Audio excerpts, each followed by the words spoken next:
and we're good. Cool. All right. I already said this, but just for anybody who's on the stream, this is the Textile office hours, part of HackFS. We got Andrew starting off the session with us, and then a little bit later, a few Textile team members will join as well. So I'll let Andrew start it, give a little intro, and then we can have people talk about their projects, any tough issues they're having, and likewise. Go ahead. Cool. Yeah. So thanks everybody for joining us again. Maybe it probably just helpful kind of like kick off with a little lay of the land, remind everybody all the things that we're offering, and then point out a couple people on my team that are already on the call and will join the call that are just like great resources in all the weeks going forward. And then we can just jump into some common problems. Maybe it would be useful right now while I'm just kind of giving the lay of the land, if you want to already kind of mention topics or even specific questions in the chat. And then, you know, if there's any kind of consensus around ones, we can surface those more quickly, and then just try to get to all of them. And so, let's see, so quick lay of the land, all the things that Textile's trying to offer for this hackathon. First one is all the PowerGate stack. So if you're here for talking about PowerGate, you're in the right place. We're offering PowerGate in a few different ways. Obviously the open source stack, run at your own, there's no closed source stack, but the run at your own stack from GitHub and on Docker, in Docker images. So anything you want to ask about that, feel free. We're also trying to offer PowerGate as hosted instances synced to testnet. And so for those of you that are building teams and need things from testnet and you're having issues syncing yourself or worried about resources to do that, we're going to be offering help there. So if you want to talk about that, totally open to chat about that and what our game plan is there and timelines. We have a number of teams that have already signed up to get access to that. So if that's you, let's talk about that today.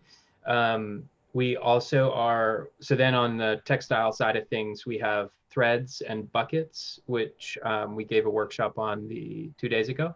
And so if you want to talk about those, happy to jump into that. We have the Textile Hub, which offers hosted APIs for pushing threads and buckets and things like that to IPFS for persistence. So if you have questions there, happy to talk about that.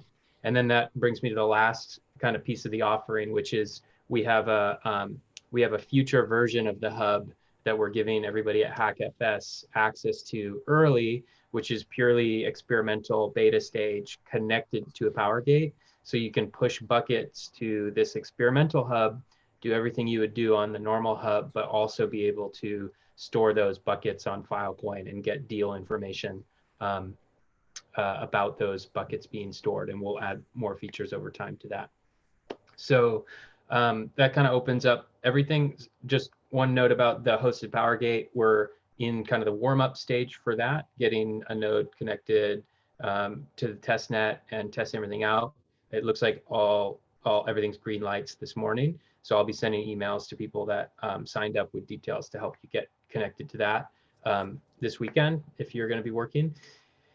And then for the alternative hub, this futuristic hub, we haven't shared the details to connect to that yet, but we will be sharing those either later today or early tomorrow morning. So basically everything that you do with the hub CLI or the hub JavaScript libraries, buckets or threads, you'll be able to do against this, future beta version by just changing an API endpoint. And so you can already start using the existing APIs and hubs and then convert over to this once we give you those details.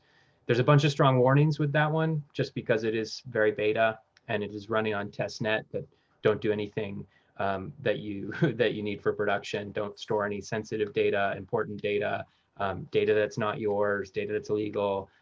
Let's just have fun with it. And same thing with the hosted PowerGate instances. Like, let's have fun with those. If we find people not having fun with them, then we'll just have to lock it down more and be specific about who we're working with on those things. So that all said, let's open it up to some questions.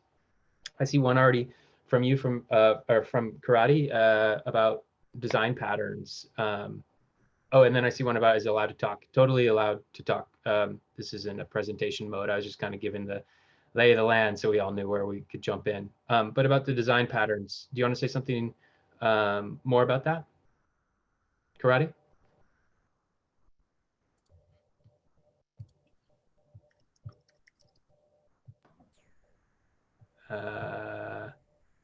You're muted. You can't unmute. Yeah, you definitely don't want to give me the power to unmute. That's a wise decision. You guys all know me now. So I really appreciate you having me. Default mute. Yeah, default No, mute. Yeah, kidding. Seriously, my series of ex-girlfriends can vouch for that. They would love to have that. So I'm going to type in there what I put. I'm not expecting you to answer all these, but I typed them up so I could paste it and make it easy.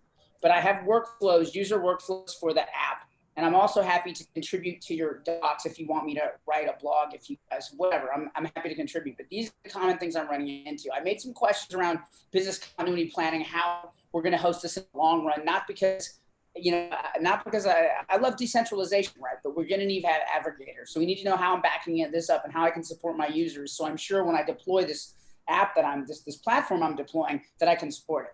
Then the next one was I have a whole bunch of user sign up workflows, right? Most of them are pretty basic right now, which is click the link, user puts their address into my React app. They get the link from Hub, right? And then they basically click it. And then what happens if their machine gets wiped out, their iPhone, Android gets wiped out? Then the next one is grouping content by bucket, by org, so that the encryption keys, like you designed it so I could do my monthly, right? Each month I get a new org bucket. And then when they pay, they get access to it, which is, as you know, my hack.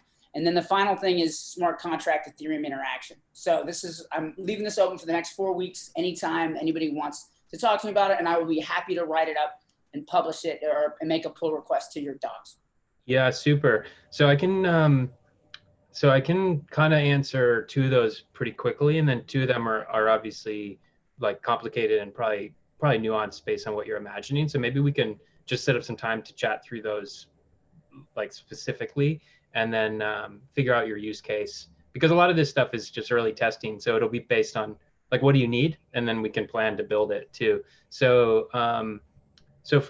let's start with the number 4. So smart contract Ethereum interaction. We haven't done a lot there, but because all this stuff is based on IPFS, there's a lot of good documentation about how to use IPFS content addresses, hashes in smart contracts.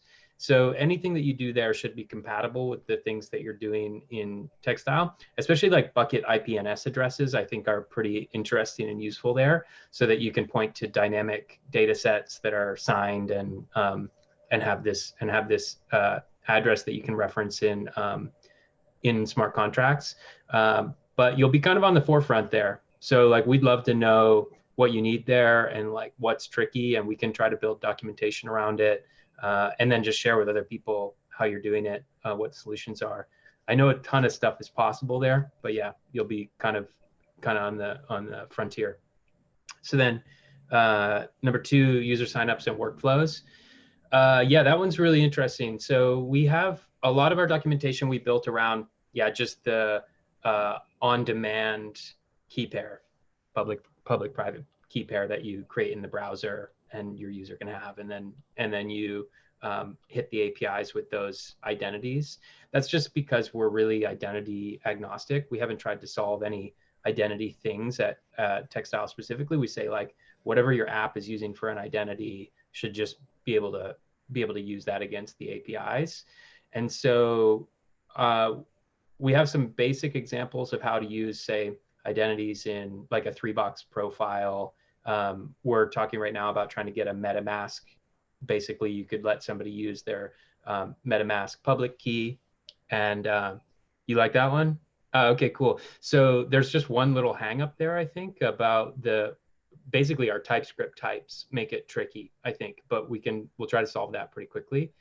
Otherwise, that one should just work out of the box. So what you would do is you would, I don't think that in MetaMask it's like straightforward how to get the public key, but I've seen that it's possible to get the public key just by kind of parsing one of the other outputs from one of the APIs. You get the public key, and then it already has a built-in signing endpoint, and that's all you need to hit the user group key API, or the API with the user group key. So you say like, this is a new user with a new public key, and then you provide that with the signing challenge, and they should be good to go.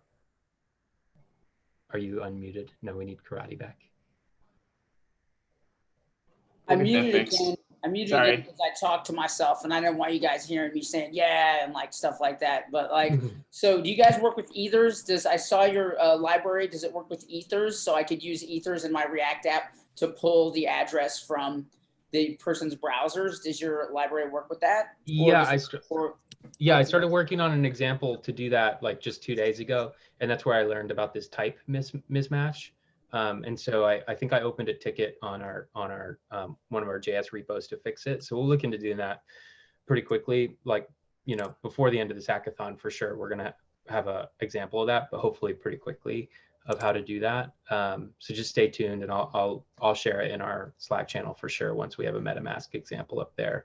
So then the other two, yeah, the business continuity planning. I'll just need to learn more about what you're thinking there, and like what you need from us documentation wise and everything, and we can build it for sure. Happy to work with you. Yeah, when my user loses their phone or basically changes accounts or wants to give it to their girlfriend, boyfriend, dog, cat, wants to be able to read the subscription, how do I manage and track those keys for them? Because I just don't, that friction, I've lost, like everybody on here has lost wallets before. You know, we've all, there's tokens lost in the world of crypto out there for everybody on this call. And so I want to make it easier because I'm trying to onboard people onto the decentralized web and they don't understand, man. It took me years to really get so this is me signing and all that. So that I need to have a good story. Now for beta, sure, I can throw something out and it could be this horrific experience we're all used to, but I'm not really completing the hackathon if that stays. I mean, not personally finishing. I mean, you know, I'm missing the goal. Yeah. Okay, let's keep talking about that because I think there's some neat solutions out there that other teams are working on, and so just figuring out how to pull them into the workflow should be cool. And then number 3. So yeah, we already have that at the developer level, the org level, or so like you can invite other developers to buckets and even to threads, and they'll have complete access to the ones you create at the developer level. But then users that you onboard with the user group key, we don't have an org level automation. And so it sounds like, yeah, that's what you want. And so let's just talk about that because I think that's a pretty common want. We just haven't gotten there. So cool. Let's bring those two to like continued conversation. So next one, implementing a simple blogging platform.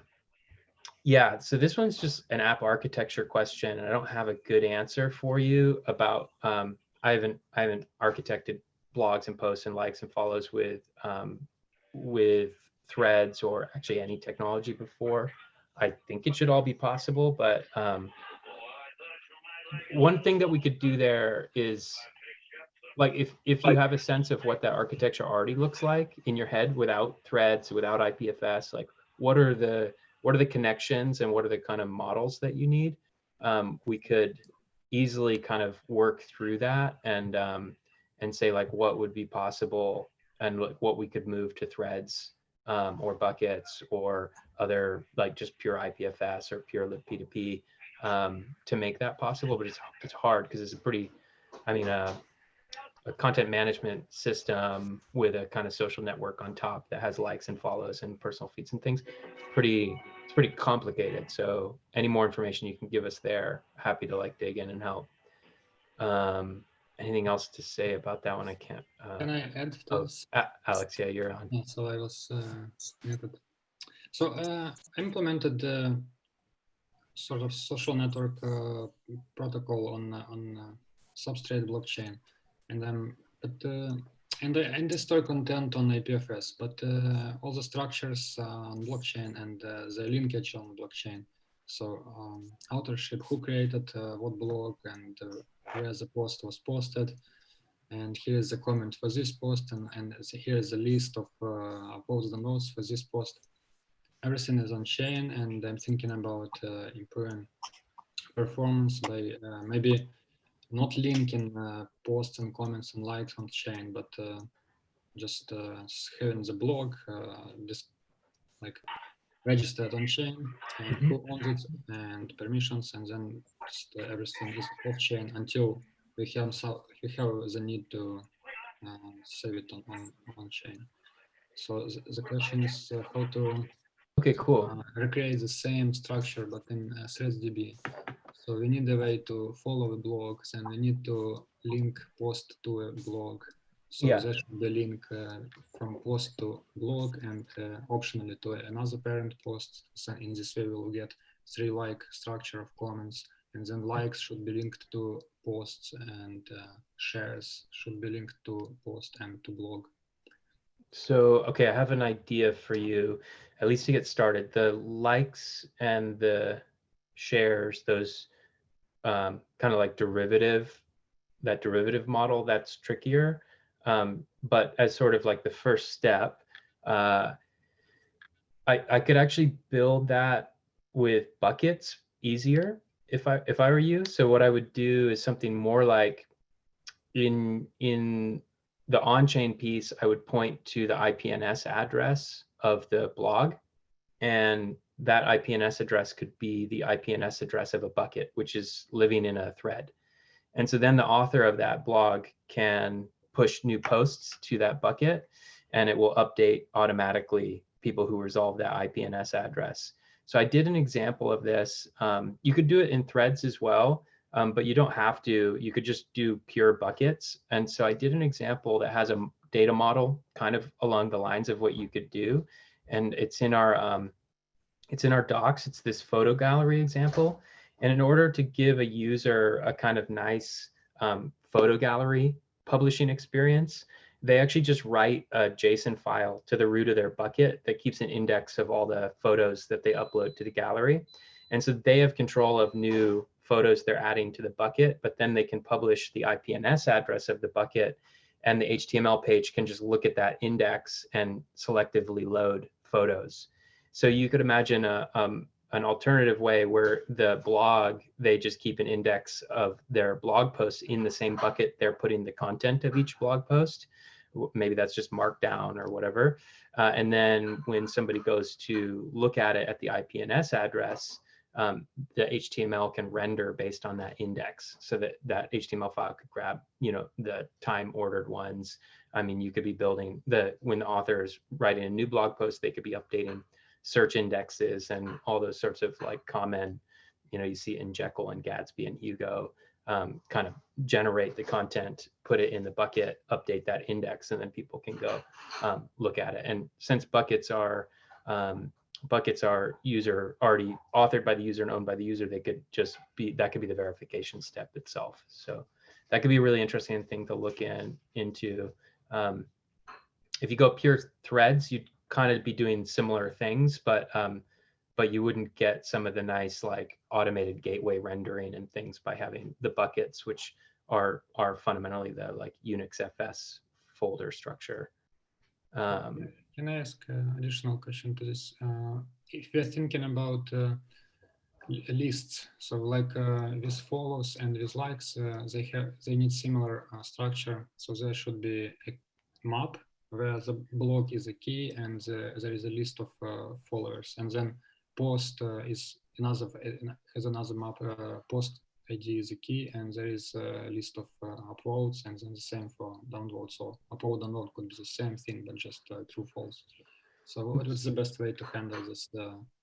Something about go ahead, sorry. Mm-hmm. So something what's about the best way to model these maps? Key is a blog ID or post ID, and the value is a list of followers or list of likes, dislikes. So every post that they put, so if you do it with the bucket structure, you're thinking like basically inside the bucket, you might have a folder where all, like just like any kind of like web folder architecture, you might have a folder that has all the posts in it. Well, every post is going to be a leaf in your Merkle tree, so it will have its own IPFS address as well, and that's immutable. That will always be there, and so that should be the ID for the map. What's really cool is then you can reference it on the blockchain as well. And so anytime that there's this social piece where like people are saying, I liked this post, to me that feels a little bit like that should be something on chain. Because that's going to handle kind of who has sort of the permission to be saying I did whatever, or like this is really my like. And so that could basically be, they could have a hash that is that exists in some blog ID, and they could say, I liked this one. And then you could just look at that map. Anytime somebody goes and they look at that blog post, they could also look at that current map, and you could figure out all the people that have liked or followed or whatever that specific blog post. Yeah, but it sounds a little bit not optimal, because if you look at social networks, there are more likes and comments rather than root posts. So in this way, we will optimize just root posts. That is, let's say, 5–10% of all the content. And like is, put like on blockchain, it's quite expensive thing. Mm-hmm.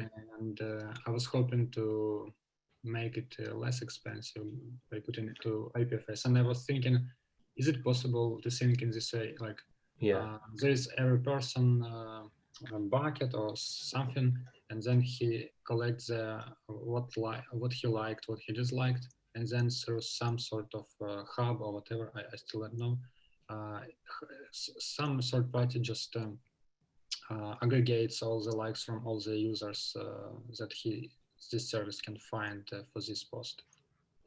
So that seems doable too. Yeah, so you'd have like every user is like emitting their own feed of likes. Mm-hmm, yes. But I feel like, yeah, I mean, that would totally work, but then you just have this inverse scalability problem that every user needs to go look at every other user's feed of likes in order to figure out if the one post they're looking at has been liked by all the users. We don't have anything at Textile that like makes that easy, that you could like roll those all up, some sort of like map reduce at the network layer. I think it's a really interesting idea. I just don't have a good, easy solution for you. Yeah, it could be some sort of centralization in this way, but at the same time, as Carson presented recently, it could be a problem of end user application. So end user application knows who are the users of this network or blogging platform, and then he pulls all the data from them, and then do map reduce, and here you can see the whole likes on this post. Does it sound good? Yeah, I mean, it seems like a good starting point for sure. Okay. And then we'll probably have to like, yeah, see how it scales on the different angles of it. Thanks. Philip, I see, or not Philip, Trent, I see you say Jay can go next. Yeah, I was just trying to get an order going. Okay. Yeah, Jay, go ahead. I think you're unmuted. Yeah, are you hearing me? Yep. Hey, Andrew, I just have a sort of high-level quick question. Okay. Two, actually. Cool. So first, I'm reading about, of course, Filecoin and IPFS, and I'm reading about Textile, and I'm reading about Fleek, and I just noticed today that Truffle announced that they're going to be using Textile under the covers in what they do. And I'm just wondering, this is kind of like a stack emerging on top of this, on top of IPFS, and I'm a little confused as to where an application developer would fit in that stack. Like, should I be looking at Truffle, or should I be looking at Textile or IPFS? Or can you just help me get a sort of understanding there? Yeah, so I know, obviously, I just know kind of I know a lot of where IPFS fits and where Textile fits, because we build entirely on top of IPFS. Truffle, I know probably about as much as you do, but let me kind of break that one off real quick, because I think that one's easy. Is basically Truffle, the only thing that they're doing with the Textile stack is they're using some pieces of the Power Gate to make it easy for people that are doing smart contract development and have been building on Ethereum and building dApps already, can use some of the nice services and APIs that the Power Gate delivers. So I think it's like, if you're an experienced sort of Ethereum dApp developer, you're probably going to go to Truffle because you've probably already been using it. And I think that's a great way to go. They don't have threads or buckets or any of the IPFS abstractions that we've been building. And so then that comes to Textile, what we're building. So we think that, like, we've been kind of thinking of what are some of the common patterns that developers need when they're building applications. And two really common ones are you need to synchronize data, like whether that's metadata, application state, messages, all those kinds of information, the light information that usually you move around in a database. It gets tricky on IPFS because the first thing you have to figure out is how to manage a lot of content addresses. So you're moving around a lot of addresses, and if you're adding encryption, you're moving around a lot of addresses and keys. And so Threads sort of simplifies that and just gives you a useful API to not have to think so deeply about that. But it's under the hood, it's all IPFS. And so if you don't need it the way that we've kind of formulated that opinion, you should go right to IPFS. Threads also bakes in some libp2p things to help with the communication between peers. So libp2p is an amazing library. So if you just want to have peers sending messages back and forth, that's obviously a place to go. You don't probably need full baked threads. When we built Threads, we also realized that people quickly wanted to move around larger binary files, or they wanted to attach files to things. Yeah. And so that's where we built buckets. We were like, okay, there needs to be an easier way for people to create folders as they're used to them of files and have those synced to different nodes. And so that's what buckets does, which it just. Okay, so I'm sorry. So my application is maybe a little bit different because I hear you guys talk about the ability to change this data over time, but my data is frozen solid as a rock and it never changes once it's created. So I think maybe some of your features are maybe not applicable to my data because it doesn't change quite so much. It doesn't change ever once it's created. Yeah. So the only thing, okay, so if you were using data that you never want to change in buckets, the only feature that it has, the couple of features that it has that are really nice for you is that it's meant to help you push your data to remote nodes. So if you need to do persistence of that data, so like if that data is being created in the browser where that session might go away, but you want to push it to a remote node that it's going to be persisted as the same thing with the same hashes, buckets can help out there. But so can pinning services like Pinata. So if you want to go straight to IPFS and just create those hashes and push it to a service like Pinata, you can get the same thing. You're just not going to get that like folder organization. And buckets also has like the IPNS addresses out of the box and HTTP addresses out of the box. So they're just kind of like nice, helpful features. But if you don't need those things, then you can go straight to IPFS and you can get hashes for the files you're creating. You can push those hashes, if you need to get them off device, you can push those hashes to other services as well. So like any pinning service like Pinata. I understand completely. Thank you. One very quick question and then I'll be done. Is there a JavaScript library for using your stuff? I imagine there must be. Yep, totally. Pretty straightforward how to use it. It's basically put, get, and list or something like that. Yeah, push, pull, and list. Yeah, exactly. Yeah, I got you. All right, thanks. I have to get off the call, but thank you so much. Yeah, absolutely. Who's next, Trent? I don't think anybody else has raised their hand. I see Phil. Like questions. Okay, so just for reference, if I have ever suggested people raise their hand, there's a little thing underneath the participant tab. It's not immediately obvious, and it might be different for non-hosts, but it should be somewhere in that area, and you can raise your hand through that. Yeah, and in previous sessions we've had people like literally waving, but when I say raise hand, that's I don't know what I meant. Oh wait, Phil, was that you? Okay, there we go. Hi, I'm trying to build a lyrics sharing application. And so the idea is that, users connect, they see the same lyrics at the same time.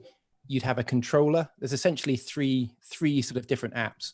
One would be a database for storing lyrics in, which could be shared between a group of people who can edit it. Another one would be a controller application, which is a group of people who could decide which song is shown next and which verse of that song is shown next. And then a consumer application, which only just shows like the verse which a song is on at the same time. I've been sort of playing around with libp2p and IPFS, building it, just rolling my own pub sub stuff with it. And so I think I'm doing okay on that. Though the nice thing that I'd see within Textile is the ability to get the, as soon as somebody logs on, they could get the current verse without having to get the pub sub message. I've got a sort of bunch of questions around basically how Textile is doing things. So am I right in thinking Textile's database is a log of data basically? And when somebody, the database is based on a log. So when somebody comes in, it reduces that log to get the current state. So they essentially have to get all previous messages to get to the current state. Is that right? Or is that not right? Yeah, there's some minor details there that are slightly different. So just because it sounds like you're interested in the deep down, the way that threads work is every peer actually is its own log. So every peer is a single writer log. And then, and then that reduced step pulls all the logs from all the peers to bring up the latest state. We have some so work if a song consumer was getting that, they'd then have to pull in the whole history. They wouldn't just get the current song, current verse. Yeah, we have some work outstanding to do snapshotting. And so that's one of the coming features where a peer would be able to jump in and just pull the latest snapshot to just ramp right to the newest. And could I get a feel for sort of what the latency is? It's probably the wrong word, using Textile versus doing raw P2P, libp2p stuff. Mm-hmm. I'm kind of looking for about a second of delay. It needs to be less than a second, basically, for about half a second. Well, yeah, I think libp2p probably, I mean, depends what you need exactly. libp2p is what threads use behind the scenes. Yeah. For most is there things. much overhead on top of the threads is adding to libp2p, or? Well, the biggest overhead might be the encryption step. So like everything over threads is going to be encrypted. So you're going to have the speed of encrypting in and speed of encrypting out. So that could cause some latency. If you're using threads with the hub, I see your question, first question too, can I use ThreadsDB without the hub? You totally can. You can use the Go implementation to run your own daemons. You can connect other Go instances to daemons, have them run their own embedded. The JavaScript version, it runs best against daemons, but you can host daemons. So there's an embedded one I could run in the browser, because I'm wanting most of the application to run in a browser on a phone and really not have hosting services or things like that. Is that? So we've been implementing it in phases, with Go being the first and most complete. So everything is possible in the Go side. With the JavaScript side, we've split it into two parts. There's the database, and then there's the networking side. And for most networking in the JavaScript library, it pushes that to a remote node. The reason that is because expecting peers to be able to connect and find each other and stay persistent in the browser is really tricky. And so what we said is like, let's not tackle that right away in our implementation. Instead, connect to other nodes and ask them to do networking for the browser. And so for that, you can use a Go daemon, you can use the hub, and then we'll be backfilling that as we go and adding more and more of the networking directly to the browser. If I were using Textile for the viewing songs part of it, it would all be routed via servers, basically. Yeah, but I don't know this. I don't know how rather than WebRTC. Yeah, I don't mean centralized. It's more like there's going to be a cost in it if I'm using somebody's servers, or I'm going to have to host something myself. I'm really trying to do something that I can scale at absolutely zero cost. No, so I think that's true, but I think there might be some networking already in the JavaScript library. Carson hasn't joined the call yet, but let's come back to that question and ask in a little while what the state of the networking is in the browser, because you might be able to get away with some of it. Like it might already do, I know that he was planning to put the libp2p push-based. Okay, let me actually explain this really quick because it's pretty nice. So in threads, one of the things when we were experimenting building apps in IPFS and using libp2p, One of the things that we found with a database that's really important is you want peers to be able to not only have to push, and this is what you mentioned before, like you come online and you have to wait for somebody to push the state to you. That's great, but it's really hard in mobile networks and in browser networks where peers are ephemeral and coming on and off a lot. So what you actually want is you want peers to be able to also pull. And so with threads, every peer also becomes a pull endpoint, but you can also designate remote nodes to be that pull endpoint. And so that's one of the things here. And so what with the networking side of JavaScript, I think it might already have the push based built in. So it would already do what you're doing, which is other peers can push their updates to other peers they know about, but it doesn't have the pull because that's tricky in browser still. And so we're kind of solving that one, but I might be misspeaking. So let's revisit that one when Carson comes back online. And so like, I'm thinking where Textile might fit most for me is in like the song database. I'm wondering if that would lean most towards being buckets or towards being ThreadDB. And the kind of thing I want here is I want a pool of people to be able to edit a group of songs. And that database should essentially be private between that group of people. You can have some people who can read it and edit it, others who can just read it, and then the general public who can't see it at all. So that's exactly what we're building in Threads, but that's another piece that is a more sort of a more complete ACL, which has those different roles, and we haven't been able to implement that yet. It's this piece that we keep backlogging for other features, and every sprint it comes up that it'll be the sprint we do it, and then we don't get around to it. So it's coming soon to be able to have read, write, just read, private. But so right now buckets can get you 2 of those really easily, which are you can have the people that are able to read and write the buckets, and then you have the people that can just read it. So if you publish it and it's open, you could publish the IPNS address, for example. So presumably if you encrypt the data that you're writing, then that gives you, if you just encrypt each piece, then you can have some key which is only known to the people that read, write. Totally. But so one of the things, once we implement ACLs in Threads, that will also trickle into buckets because they run on Threads. And so you'll actually be able to have buckets that are encrypted, but you can actually provide read endpoints for those buckets for the public. But that's coming. So yeah. And your trajectory is towards something that could just run in the browser in the future, and there's no dependency on, with the API key thing, is that centralized completely, the API key, or? For the hub, the hub is a centralized thing, Yeah, and I can't do anything without hub really, or I can use Threads. I can use ThreadDB without hub, can't I? Yeah. Okay.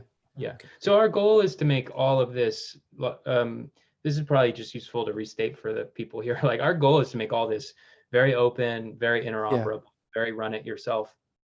But a couple things we think, I kind of think strongly that services like the hub aren't going to go away, but the lock-in behind them, your motivations to use them, who's paying for them, those will change. And so we really want to build the hub as a resource to help applications be able to onboard to these things quickly without, say, having to force all application users to have to run their own IPFS nodes. That's a really good example. Like, so we did a lot of mobile development where maybe that's tricky. You don't want to have a IPFS node that has to do the full networking and all that, but you just want to push that to remote services. So the hub is a good resource there. But we have open protocols like Threads that are built on IPFS and libp2p, and the idea is that other services should be able to implement those things too, or you should be able to stand up your own services to do those. At the same time, we want to backfill a lot of these protocols so that they can run in a more and more decentralized way as we move forward. But if we try to engineer them in the purely decentralized way right away, they're going to be broken and we're going to have a very hard time getting apps to actually implement them. And what we want all the Web 2 apps in the world to come build on this stuff, right? We want everybody to say, oh, actually giving users control of their data, using encryption, having open protocols, those are all really good things we want in our app, but we want them to be performant and work today. So we're starting with getting things performant and working, building on the right sort of mission and vision and ideas that we can spread it out more. So, yeah. And if I've got questions, if I'm building stuff out, is there a good person I can contact during the hackathon to, who would be we're the all there. link, and what's the best channel to reach you? Is it the Slack or the? Yeah, the Slack support Textile team is an awesome place. We're there. All of us are there listening. The team is Ignacio, Sander, Aaron, and Carson, and myself, and we're all there all the time. So yeah, just ask away. Thanks a lot. So just a quick note, Trent said to raise your hand using, if you go to participants and click raise your hand, you can get next. Austin. Yeah, I mean, it's mostly useful for like when you have a ton of people and it's just a way to kind of sort out who's going to talk next. But with a group this small, it shouldn't be an issue. Austin, go ahead.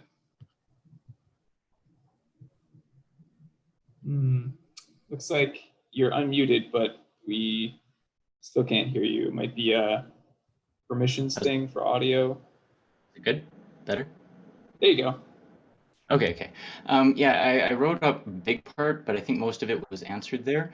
As far as what's going to be available just in the browser without having anything installed, the key feature I'm curious about whether or not it'll ever be doable in the browser is large-scale encrypting of buckets. Because if you have like a folder with even just a few movies of a few hundred megabytes each, will a browser be capable of encrypting a bucket of that size? It's a really good question. One thing that I'm not probably the right person to answer this. I'm guessing, don't know if I've seen Sander pop in here to. So there's a really good thread in the. Let me reshare it in the.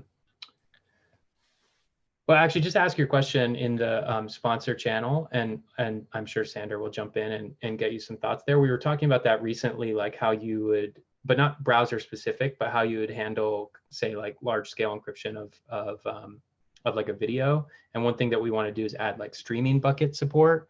And I think some things like that could help with in the browser.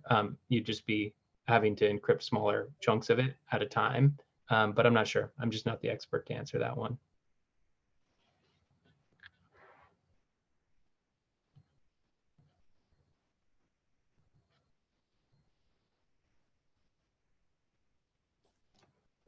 Do you need to get unmuted again, Austin? Yeah. Trent, can we unmute him? Yeah, thank you. And then the other part, because I'm going to be encrypting the buckets, I'm trying to decide between your guys' hub tool and then the space daemon from Fleek as to which one to use. They seem to have a very well-defined API, and then I think your command is the hub buck init -- key, and then there'd be further things to do on that. When the basically, which one do you think is the most well developed as far as like single access tools for just defining this as which is the cleanest API to use? And I know that you work for Textile and all of that, but yeah, no, I mean, we work really closely with Fleek. So you're talking about their space tool that they've been talking about. Yeah. So I think the biggest difference there is that space is intended to work locally. So like if you want to run if you want to build a desktop app, or you want to build a system that people can install on their computer, that the space node essentially will give you access to buckets and things directly. We've been talking with them too, so that when you do that, you could give it a flag that would let the user push those updates to the hub, for example, for archiving and persistence as well. I don't know the status of their development there. But if you want to build browser applications, or even if you just want to use the Buck instance itself, you should definitely just use Textile. So it's just kind of depends on what you're building and where your app should be installed and things like that. Cool.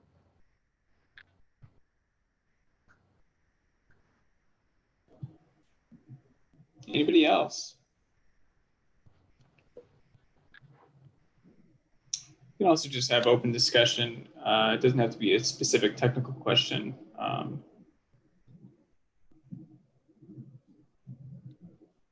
Andrew, I know you said you were expecting other team members to join. Do you know if they're still going to join, or they may not The have reason to? they weren't joining is because they were on another call, so I'm guessing they're just still chatting away over there. So Okay. no worries. I see Aaron's here. Aaron is one of our PowerGate experts. Any PowerGate questions in here?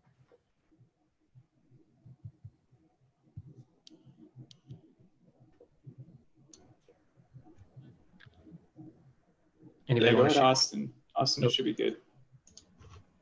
Yeah, actually, it's not so much a question, but it was a thought I had. Well, I think it was Phil was talking about making this as scalable as possible with zero cost. And my hack being similar to Karate's, where check for something on Ethereum for a purchase and then share an encrypted bucket with the key after the check succeeds. But then that all depends on whether or not the hub's there or other users. So on the topic of PowerGate, once you push something to Filecoin that way, that might be the best way to do it, because then it's there. It's behind a bit of a paywall, because then you need to do the retrieval cost, but at least it's there. And then if you want another further layer, I don't think it's doable yet, but it could be another whole hack project as a crowd store or store together. That way you would have a contract where all of the users pool money together to maintain that one bucket or whatever on Filecoin or through PowerGate at all times. But I think a couple more layers need to be developed for that. Yeah, that's awesome. That actually, so that's related to the this future hub version that we're sharing with you all. I don't know if everybody caught that idea, but you can take buckets and you can push them to new deals on the testnet. Once you do that, you can take the deal away from the hub. Like, you can take all that information away and you're not locked into the hub at all. Like you said, there's some cost to go retrieve it from the Filecoin network, but it's yours. It's like, there's nothing we can do ever that would stop you from getting that data back. So that's really cool. And so that will be the buck archive commands. So you can do that through the CLI, you can do that through the JavaScript library. So you can build this, create buckets for users, or do that as a developer, push them to the hub, call this archive command, and get the Filecoin information back.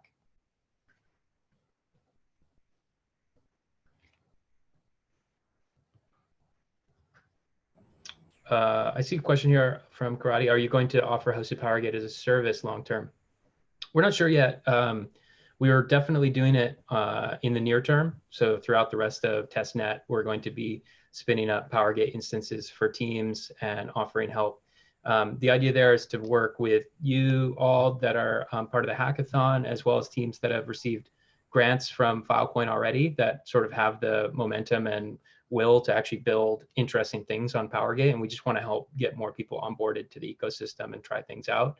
And if some teams just don't have the resources to stand up nodes on Filecoin yet and maintain syncing, and that's something that we do all the time on our team now.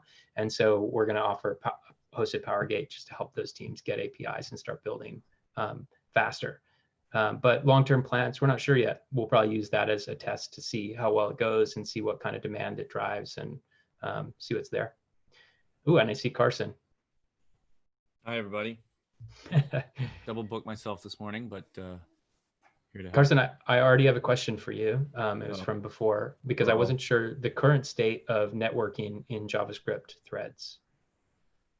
The current state of networking in JavaScript threads. Yeah, the thoughts behind doing any libp2p push-based networking in threads.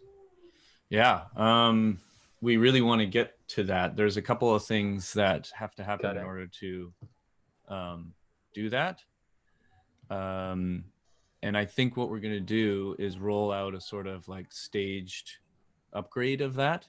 So to get a full-blown pure JavaScript threads daemon essentially is like quite a lot of work, because threads supports both push and pull, and pulling from a browser peer to another browser peer is effectively like you'd have to run a server in the browser, which is not a thing that happens. So we have to come up with ways to essentially like proxy those pulls. But what we're going to start with is basically like a pub sub based like layer that then will allow us to still do pushes and pulls through like remote network. And then we'll start to upgrade to like full IPFS or full libp2p based pushes and pulls, but it'll take a little bit of effort. And then at that stage, you'd have like browser to browser pushes and pulls, which is pretty magical. And we have prototypes for that working now, and it's just a matter of kind of rolling it out in a sustainable and scalable way. Cool. Okay. Thank you very much. This is Jay. I've got a question.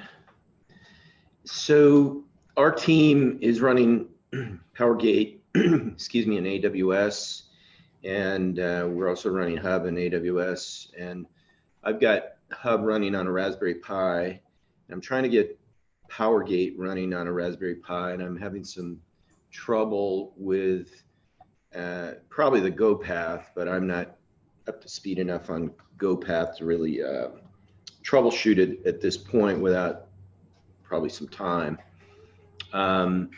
So anyway, I just wanted to throw it out there that we're building a lot of things on Raspberry Pi, and if people see someone else who's running PowerGate on Raspberry Pi, if they could connect them with me, I would really appreciate that, or throw it into the chat session, some sort of link to posts and so forth, tutorials.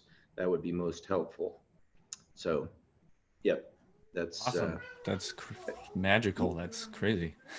Yeah, we also I'm also interested in anything else that can be stood up on a Raspberry Pi. Like somebody posted that they connected a terabyte drive to a Raspberry Pi, and they're supposedly mining Filecoin, but I thought it took like 128 gig of RAM to run to mine Filecoin. But anything like that is really, really of interest to our team. So yeah, super cool. I think that's really interesting. I can't wait to see how you do it. We'd love to add any of the instructions for successfully running stuff on Raspberry Pi to docs, or at least link to it. If you have write-ups on that stuff, that would be awesome. So I think that's really cool. So, I see a question here. Can we push custom objects to buckets? I've only seen images into buckets in workshops and documentation. That's just because images are cool. But no, the documentation has an example where we push images in folders, but we're also pushing JSON files that track metadata about those images.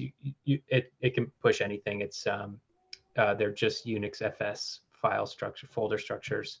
So anything that you save on your desktop, you should be able to push to buckets. But also Aaron just posted something in the chat there, which is very relevant, which is, it's totally fine to mix data types in a thread / bucket as well. So you might have binary stuff in a bucket and structured data in thread DB and all that cool stuff. The neat thing about buckets is that it's also on a thread. So it's really easy to mix data structures and types in a thread like that.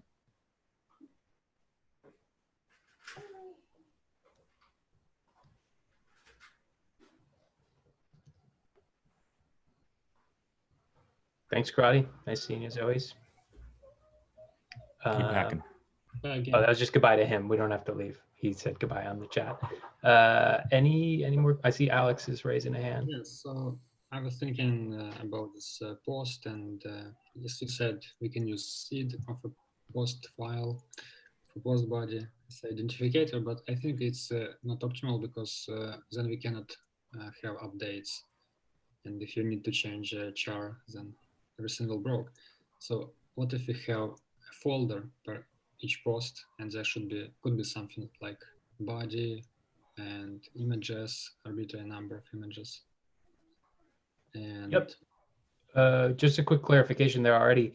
Yeah, you don't have to do the hash of the post directly. You could actually do the path address under the IPNS address itself. And since it's IPNS, that the content that is in that path could be changed by the owner. So post could be just 1, 2, 3, and just increment that number within that folder. Yeah, I think a model would work like that. promise, for example, we can have a subfolder in a post folder. Yeah, I think that would work. Yeah, for sure. And what about resolution time of IPNS? I heard that it's quite slow. How long is it? I've been seeing something for any examples that I've been doing. I haven't seen more than 20 seconds or so, but I have heard worse. I think a lot of that improved quite a lot with the 0.50 release and beyond in IPFS. So just a quick FYI, I have to jump off here in 2 minutes. If people want to stick around, maybe Carson, could you take over and just follow up, just answer any more questions? Yep, I can hang around for a little bit here. Super. Or I don't know if Trent, we need to stop here. Or, Oh, we've got a little bit of buffer after this, so if people still have questions, we can keep going. Alex, I don't know if you wanted to keep asking, though. I didn't mean to cut you off. I would like to ask one more question about SysDB. Sorry, I still don't very big expert in this, but SysDB, is it running on every user's side? So every user has its own ThreadsDB. If we're talking about the DApp that uses ThreadsDB, what is the architecture here? For example, we have 1,000 users, so then we have 1,000 ThreadsDBs. Yeah, it depends on how you want to architect your app and how and like what they're using ThreadsDB for. So you can use a like local first, offline first thread database, which is the database like import database from Threads. And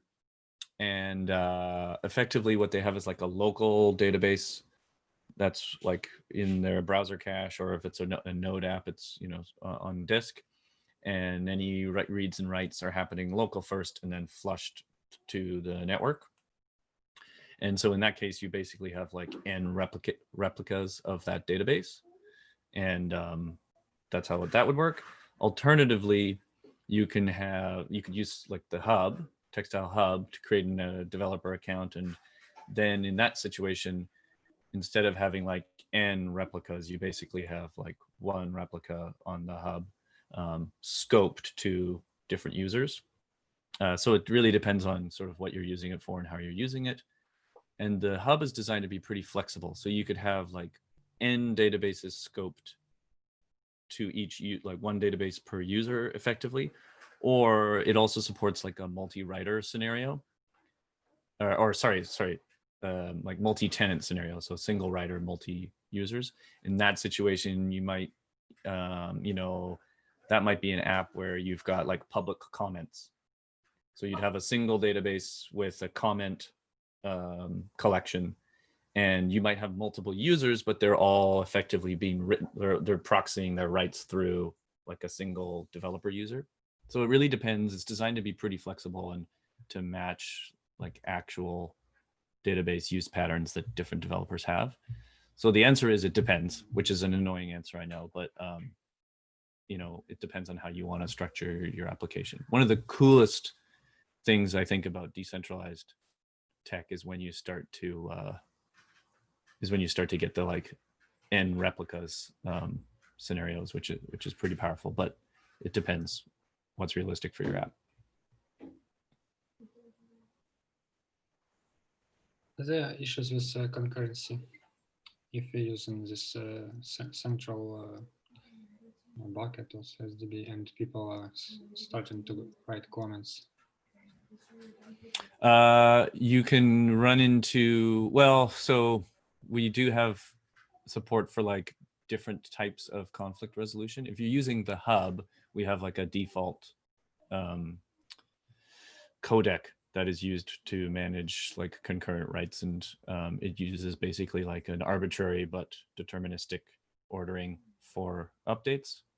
But in that scenario, you could have multiple users like mutating the same object. So you know, the application would have to be like any database the application have to be designed to avoid writing to the same object at the same time. But if you have the sort of like single writer, multiple database scenario, then that concurrency issue kind of is handled, because you get you can take advantage of the codec to actually do the conflict resolution.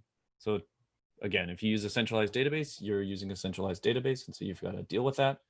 And if you're using N databases, then you have N databases that can sync, and then you have like to deal with that. So it depends on, at what end of the spectrum do you want to deal with things. Do you want like immediate write, or do you want like eventual consistency? It depends on your application and what works best. By in the databases and synchronization, you mean if you have 1,000 users, then 1,000 databases, and there is one instance that synchronizes the state between all of them? If you set it up so that you have a single thread that N users are writing to, then those N users will be eventually consistent, and they will sync. Well, yes. Depending on network connections and things like that, it could take some time for them to all sync to the same state, but eventually they should sync to the same state.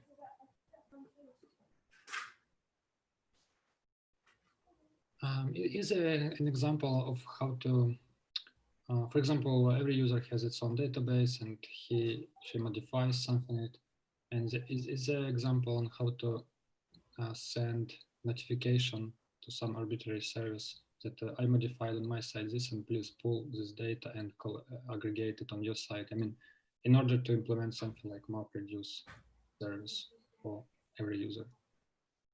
I mean, the service that aggregates data from all the users' databases by when every user notifies that I made this change. Well, the way you might do that is that you would actually have you would actually just whatever you want, the service that you want to do the MapReduce would itself be a peer in that network. And so when that peer syncs, because all the peers, like if they're sharing and they are like known peers, they will notify each other when an update happens. Mm-hmm. So you could just have that reducer peer, let's call it that, be a known peer in the network. And then when any other peer makes an edit, they will push their edit over to that peer.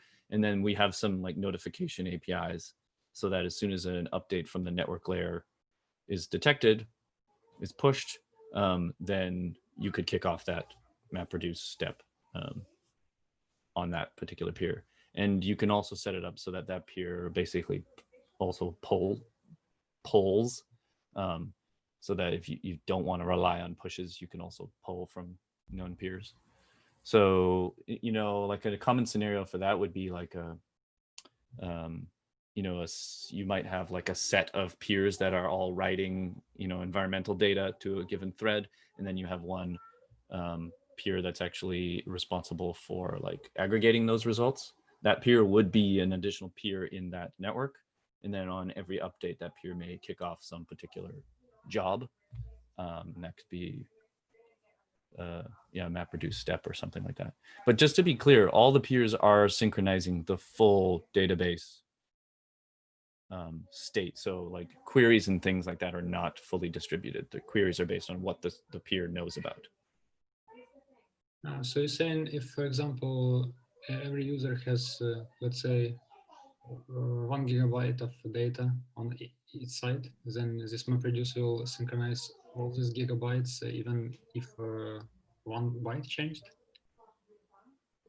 Well, no, the peers will only notify the, well, I mean, I don't know, it depends on how you set it up, but the peers only notify each other of changes. And only diffs get sent across. So the diffs would be applied locally. So it's a very small, like the updates tend to be fairly small. The full state, sorry, when I say the full state, I mean, they're just like arriving at the same full state locally, but they're not transmitting the full state. Okay, so way to look at something like this. Say that again. Example. Is there an example of something like this? We don't have an example of a sort of that particular scenario of a single like map reduce situation like that, but we do have some great tests in our Go implementation that shows like spinning up multiple peers and synchronizing across those peers. So that may, are you more of a Go person or a JavaScript? JavaScript Trust. Okay.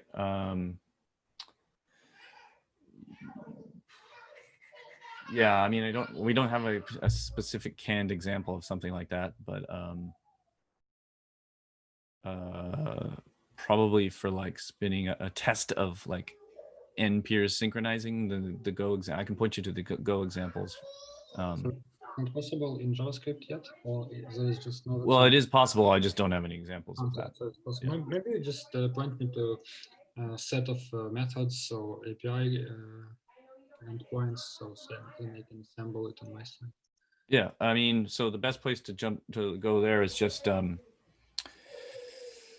our docs honestly have been updated pretty recently. So docs.textile.io, and then if you go down to like build, there's on the left hand side there's building an app. I think is a pretty good like getting started framework. But then if you want to dig into the repos, the JavaScript repos, then it's github.com. Oh, hold on, I'll just type it in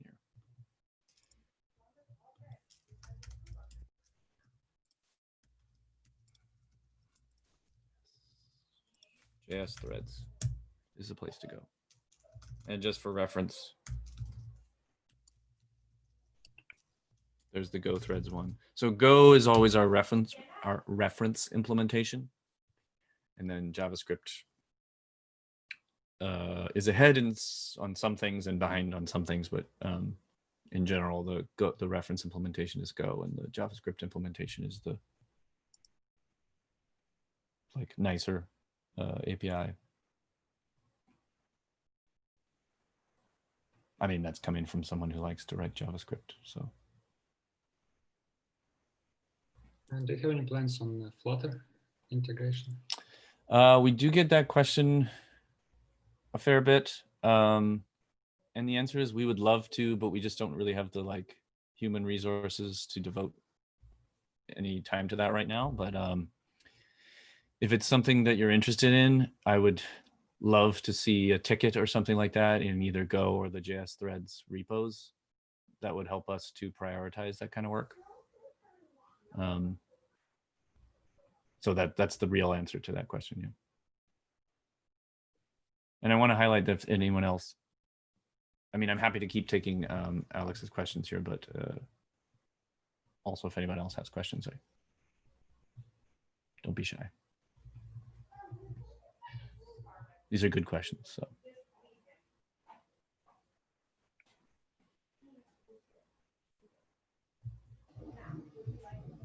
Don't be shy. Any other ones, Alex? I can continue. So, are there any examples of real or almost real world applications? I mean, you have just a couple of examples in that folder, and that's it. Maybe, I don't know, something like audios or in that. Something like what? There is audios or this sort of, I don't remember exactly the name, for sharing audio files with IPFS and Ethereum. Oh, I don't have an example like that. I mean, we have examples of non-blockchain apps. So like if you're familiar with AnyType, which is a sort of like Notion type framework tool that's built on Threads, DB, Fleek's product launch just recently, Spaces is built on Threads and Buckets. We do, I know there are some examples of other teams like Sapien is building things with Threads. That's like a blockchain rating framework. I think that's more of a Bitcoin thing though. And sorry, there's people in the background here. And I don't know, I'm blanking on other examples off the top of my head, but in the Ethereum space,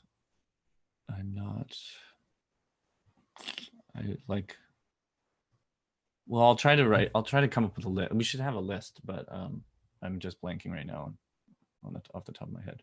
Yeah, it would help to have this list. I mean, not just Ethereum, just something that is working, and we can click, we can understand that it works, and then it's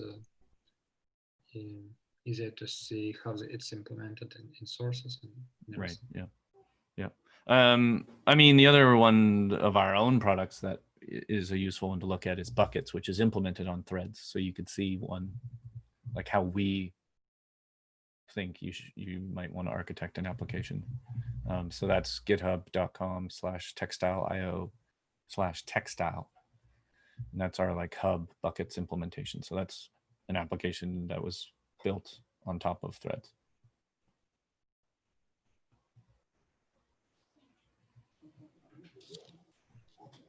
I think we may have surfaced all the questions that people have for this session. Unless there's any. Go ahead. There is a hand from Phil Holden in chat. Oh, sorry. Yeah. I thought we had enabled the unmute function. Go ahead. Yeah, so I just wanted to find out what happens. So for user creation and like group creation and things, is that always free basically? And where are the users kind of stored? So if Textile disappears, do our apps keep running, or do they stop running? Great question. So everything Textile build is designed to assume Textile will one day not exist. So yeah. And I think that's kind of everybody's goal in this space, right? So we have a pretty agnostic, like identity agnostic treatment of users. So as far as, and it depends on what you're doing, right? So if you're I'm thinking about the API keys here that I'm generating basically. So when I'm using this CLI and I'm getting group keys and these things, that stuff is just yet, but yeah, that's to use the Textile's hub infrastructure. Yeah. So it's like that is, if you want to use the hub, then we need some way to track usage and all that stuff. So that's how you are, that's if you're architecting what I'm trying an app to on hubs. Think about here is like, if I've got my decentralized app and my users are trying to create groups and things like that for themselves to communicate with each other, are they somehow having to interface with the hub in order to create these groups? Is that how they do that? If you want them to use the hub, which is basically like you're always on cloud-based infrastructure, then they'll have to go through the hub. But yeah, everything that runs on the hub also runs like on a desktop or on your own threads daemon if you're the developer. And so if you would rather your users use like a local, oh no, I think I lost you. I hope I didn't. Are you still there? Oh, good. Okay. Yeah, I'm still there. Yeah. So if you'd rather your users be like connecting to a local desktop peer where they have full control over everything, then that is also a possibility. Yeah. So it's like it's designed to be a hybrid network. So if like the hub doesn't exist, they'll still be able to like access their data, create groups and share data, etc. with other peers. It just works better when the hub is there because you've got that always on peer. Just like why when it's IPFS, it's useful to have like a pinning service because at least someone out there is pinning and storing data and is online. Yeah. And this is not a Textile question. This just might be something can you subscribe to an IPS name update? So I think IPNS is using IPFS PubSub or libp2p in order to do its sending updates to transparently update these records. is there any way you can hack into that and actually be informed when a name is updating? Because I couldn't see anything in like libp in IPFS JS that enabled you to actually listen to those updates. So it's almost like if I wanted to do that, I have to poll locally to say, has this changed? Which Yeah, well, that's a good question.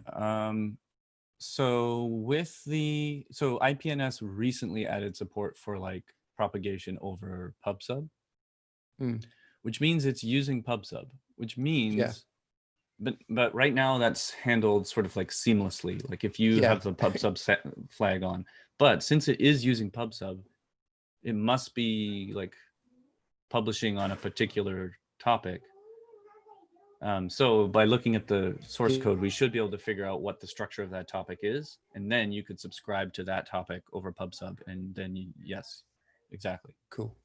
Yeah. So the answer is, I'm not totally sure off the top of my head, but for sure it's possible. Yeah. Thank you. Yeah. And then, I mean, just to like self-promote, if you're using Threads, it also does all of the like notification of changes over PubSub, so you can also subscribe there too. Yeah. It may, I don't know. Does the JS IPFS does it also do IPNS over PubSub? I don't know if it sort of mentions it. So it's got things like you can see something, you can get some stats on what's happening without actually having something to subscribe to, which seemed to me to be the useful thing. Right. You know. Yeah, you may have to. Yeah, you'd probably have to figure out what the like the structure of the topic is, and then do it that way. Yeah. And can you view that? Is Wireshark the way? No, it wouldn't. Would it be Wireshark? Well, I mean, honestly, you could just look at the code. Yeah. You could just look at the code. I'm sure it's like a structured. You know, it's probably the IPNS. It might just be the IPNS address. I mean, that would make sense to me. Yeah.